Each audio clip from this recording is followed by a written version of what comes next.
Усё пачалося 2 гады таму, калі ў спартзале гарадзішчанскай сярэдняй школы папрасілі дазволу гуляць у валейбол нядаўнія выпускнікі. Паступова да бясплатных вячэрніх заняткаў спортам пачалі далучацца і іншыя дарослыя жыхары пасёлка і наваколля. Цяпер па 2 разы на тыдзень сюды прыходзяць цэлымі сем'ямі.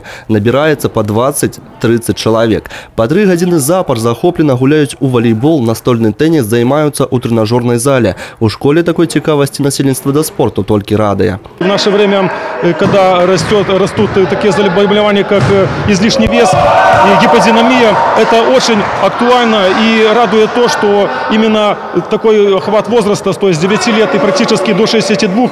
Чем это хорошо?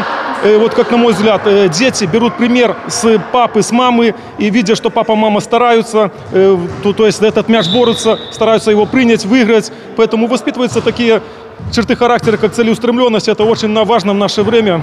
Ну и, конечно же, если будут почаще ходить родители и дети в зал, конечно же, это и пропаганда здорового образа жизни.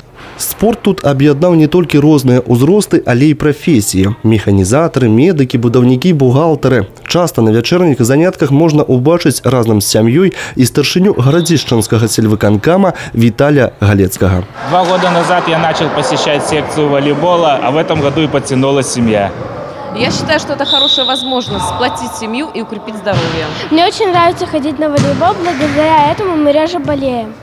Тое, што па вечарах разам з бацькамі займаюцца і дзеці, станоўча адбіваецца на спартыўных выніках школы. Ужо 5 гадоў запар і хлопцы, і дзяўчаты займаюць прызавыя месцы ў раённай спартакіядзе па валейболе. А паколькі сярод мясцовай моладзі ўсё больш папулярнымі становяцца заняткі ў трэнажорнай зале, тут не губляюць надзею калі-небудзь вырасціць яшчэ адну Тацяну Дамашыну.